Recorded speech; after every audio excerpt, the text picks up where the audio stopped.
जय मसीह की दोस्तों, प्रेज द लॉर्ड। सवाल जवाब के पहले एपिसोड में मैं आप सब लोगों का हार्दिक स्वागत करता हूं, अभिनंदन करता हूं। दोस्तों, एक भाई का सवाल है। सवाल कुछ इस प्रकार से है।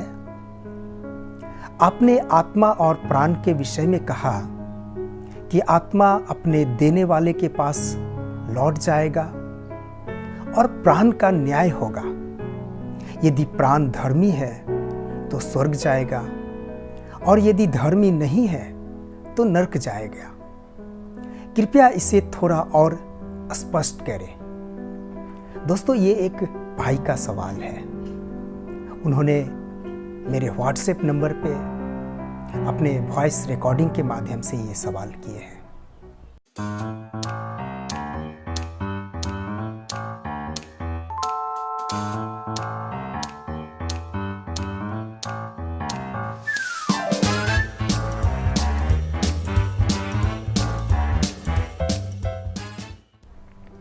दोस्तों, मेरा पिछला वीडियो भूत, यथार्थ या भ्रम में मैंने जो कुछ भी कहा, भले ही जुबान मेरे थे, आवाज मेरे थे, लेकिन एक एक शब्द परमेश्वर के वचन से लिया गया था। दोस्तों, मनुष्य एक त्रिभागी प्राणी है। त्रिभागी प्राणी अर्थात आत्मा, प्राण और शरीर। आत्मा के द्वारा दोस्तों हम परमेश्वर से संपर्क करते हैं।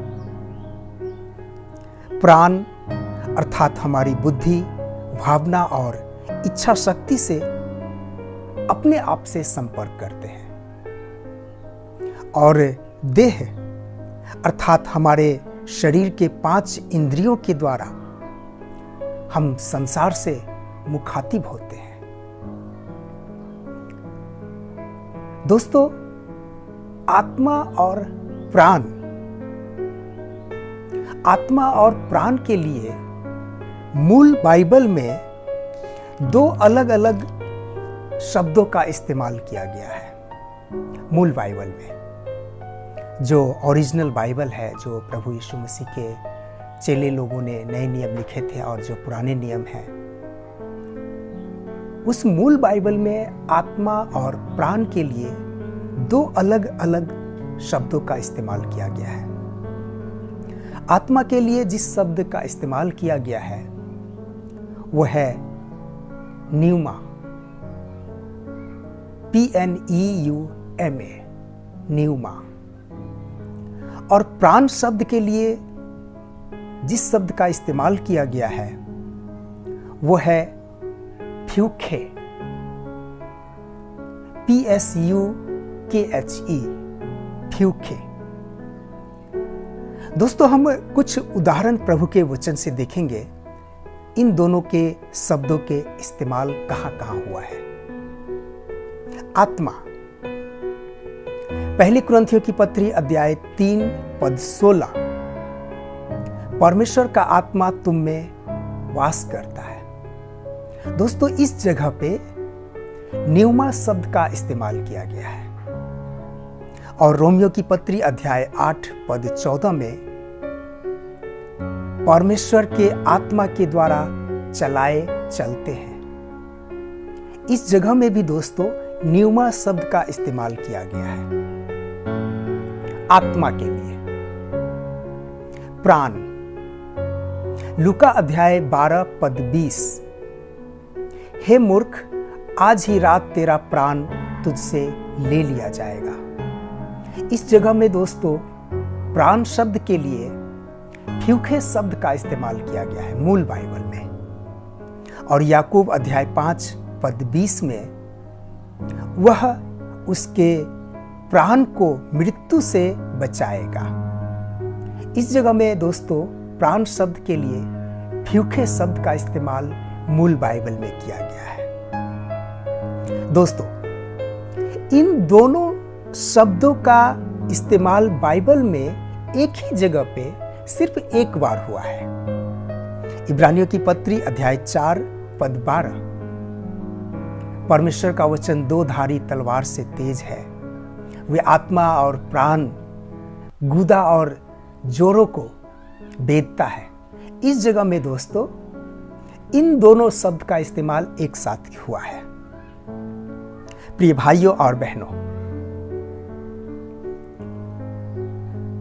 इब्रानियों की पत्री अध्याय 9 पद 27, इस जगह में हम लोग साफ साफ शब्दों में पढ़ते हैं कि मनुष्य का मरना और न्याय का होना नियुक्त है। इसका मतलब दोस्तों, जब मनुष्य मरता है, जब वो इस संसार को छोड़ता है, तो शरीर जो मिट्टी का है वो मिट्टी में मिल जाएगा, आत्मा अपने देने वाले परमेश्वर के पास लौट जाएगा और प्राण उसका न्याय होगा।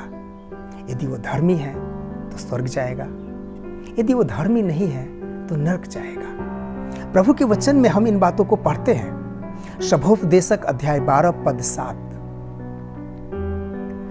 मिट्टी जैसी थी वो मिट्टी में मिल जाएगी और आत्मा अपने देने वाले परमेश्वर के पास लौट जाएगा।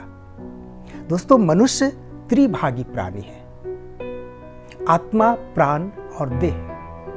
जब उसकी मृत्यु होगी, प्रभु के वचन में साफ साफ कहा गया है कि मनुष्य का मरना और न्याय का होना नियुक्त है। जब वो इस संसार को छोड़ेगा तो शरीर जो मिट्टी है वो मिट्टी में मिल जाएगी और आत्मा अपने देने वाले परमेश्वर के पास लौट जाएगा। शुभोपदेशक अध्याय 12 पद 7, यहां पर दोस्तों आत्मा के लिए न्यूमा शब्द का इस्तेमाल किया गया है। न्यूमा शब्द का इस्तेमाल किया गया है। और लूका अध्याय 16 पद 22 और 23 में हम पढ़ते हैं कि लाजर एक कंगाल, एक भिखारी, लेकिन धर्मी है वो।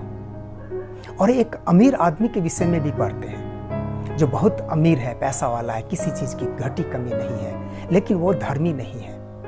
और दोनों ने ही इस संसार को छोड़ दिया, अर्थात उसकी मृत्यु ही।